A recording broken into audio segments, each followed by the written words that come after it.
It's up to all of our social pages, YouTube, Instagram, Facebook. I'm Curtis Rogers, Seattle Sports. And I have the pleasure right now to be joined by somebody who I have geeked out like this entire week, Bryan. Like everybody here at the station heard that I was going to be interviewing you, and they're like, "Oh my God, this is so you!" And I'm like, "Yeah, this is this is so exciting." Bryan Danielson of AEW joins us here in studio. Bryan, you're from Aberdeen, you're from Seattle, so I would say welcome to Seattle, but welcome home, man. Yeah, I mean, it feels great. You know, even the rain feels like home, right?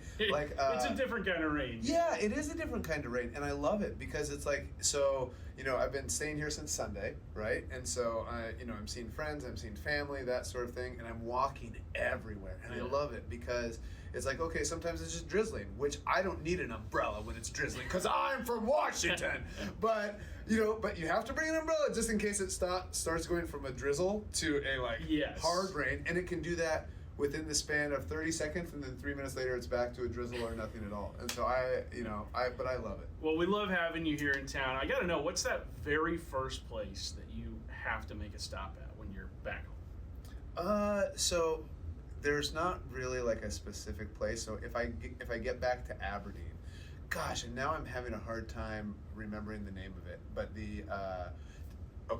so in Aberdeen, my friend Andy Bakar has this great fine dining restaurant that he, because Aberdeen isn't necessarily a place that you think of as far as fine dining, but he made a place available, and I'm trying. Red Aviva is the name of his restaurant. So if you're going to the beaches, if you're going through Aberdeen, stop at Red Aviva. The food's unbelievable, and so that's usually, if I'm going home, that's where I like to stop. But honestly, the Seattle airport is my favorite airport in the world. Yeah. And the place that I love in the Seattle airport is Flora, because it's like a vegetarian, vegan type place. And so it's like, every time stop at Flora, go get my rental car, that sort of thing. That's my deal. I love it.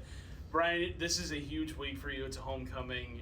Is this your first time back in the ring as a wrestler in Seattle? No. When was the last time you actually wrestled here in town? So I wrestled here in January against Tony Nese, and the match was like under 5 minutes. And so, but this is my first time. Sunday will be my first time having like a big match in Seattle. And it's me against a guy named Zack Sabre Jr., and we've been battling over this idea of who's the best technical wrestler in the world for years without ever having faced each other. I mean, I wrestled him in 2008 when he was just a kid, right? But yeah, now we've had this battle over who's the best technical wrestler in the world. And you know what? He talks a lot of crap. And he's got that stupid English accent, and I don't want to say stupid, but it makes it sound like everything he says to you is very condescending, right? And it's just like, oh, I'm going to get him. I'm going to get him on Sunday. Now, your history with Zack Sabre Jr., he participated in the Cruiserweight Classic, which you were on commentary for. Mm-hmm. What did you pick up about his wrestling style from that vantage point? A little different vantage point than actually being in the ring with a guy. Yeah, I mean, I almost have watched him with admiration in the sense of the things that he's doing. I've never seen anybody do in pro wrestling, and especially in the modern era, of making technical wrestling more interesting. Right, and making it brutal, and making it a little bit more aggressive. And when you watch it, you're like, oh my gosh, is he going to break that guy's wrist? Right, that sort of thing. And that's what, if you watch him, you can appreciate that. And so yeah, that's what I was impressed with. But then I'm just like, I'm still gonna crush him. Yes, absolutely. Yeah, you can get tickets for AEW Wrestle Dream, which is available at AEWTix.com, TIX, and then also AEW Collision Saturday at Climate Pledge Arena, both events at the brand new arena.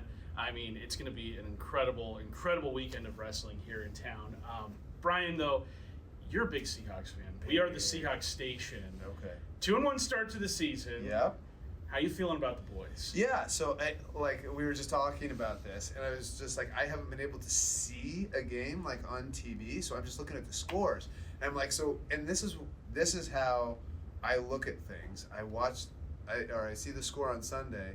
I'm like, oh, we gave up a lot of points there, and I'm like, and I think of the Seahawks as a defensive team, but that's because I take the long view, and apparently maybe we're not a defensive team anymore, but still winning. So let's cross our fingers. Yeah, the win column's the one that matters the most. Yeah. 2-1. So yeah, they're off to a good start. Monday Night Football against the Giants this week. So yeah, Giants haven't been good. So okay. I'm thinking 3-1 could be a possibility. Yeah. And is it in Seattle on Monday? It's in New York. Oh, that's too bad because. Were you thinking about extending your stay in town?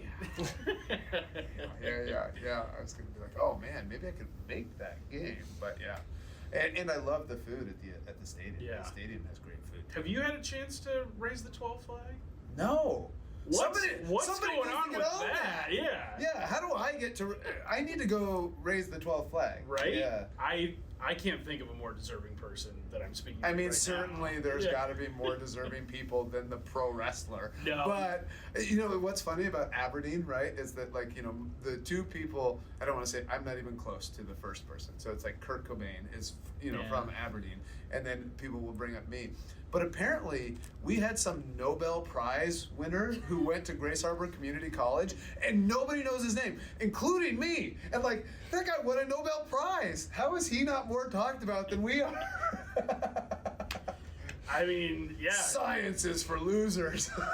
He's curing disease. Yeah. He's making everything so great in this world. Right. I don't know. You and Kurt Cobain are pretty big deals around here. You mentioned Aberdeen, and the way you talk about it, it feels like there's a love for it. And I've noticed that a lot of us from the west side of the state, when everybody asks where are you from, we all kind of say Seattle. But when you're introduced in the ring, they always make it a point to say from Aberdeen, Washington, Bryan Danielson.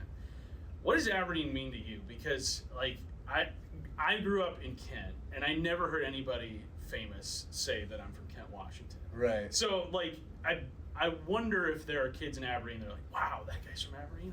Maybe I could do something. Yeah. So I love Aberdeen.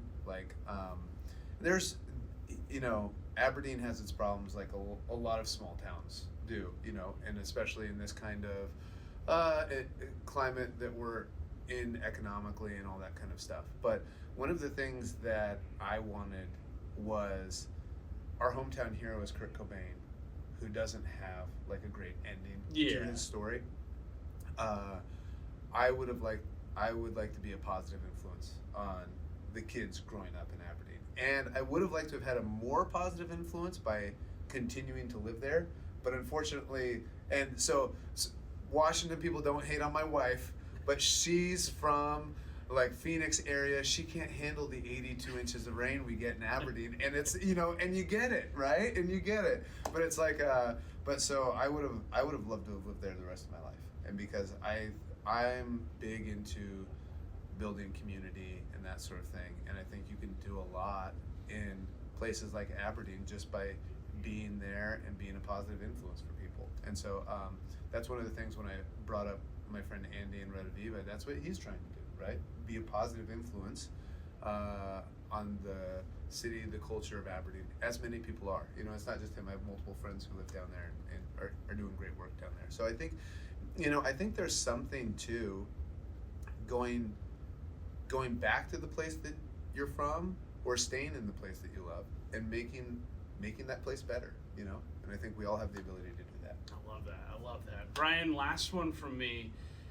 That when that music hits in your hometown in Seattle at Climate Pledge Arena, what is that feeling like of knowing that 17,000 people are in a venue and they will have your back no matter if you're a face, no matter if you're a heel, you have them in the palm of your hand. Yeah, it's really cool, from a visceral standpoint, right? It just feels like vibration, right? It just feels like vibration in the most positive way possible. If you can empty out your mind a little bit and stop thinking the thoughts that you think and just experience it and feel it, it's one of the more pleasurable things you will ever experience in your life. And that's how I relate to it, and that's how I try to approach my wrestling, is feeling it all viscerally, and especially this is kind of my last year as a full-time wrestler, and so this is the time where I really want to take advantage truly experiencing and remembering all these moments. It's Bryan Danielson of AEW. You can catch him this weekend at Climate Pledge Arena for Wrestle Dream. Pay-per-view you can watch. Also, we've got AEW Collision this weekend, too. That's Saturday at Climate Pledge Arena. 5 p.m. is when the big show gets started. On Sunday, 4 p.m. is when the pre-show gets started.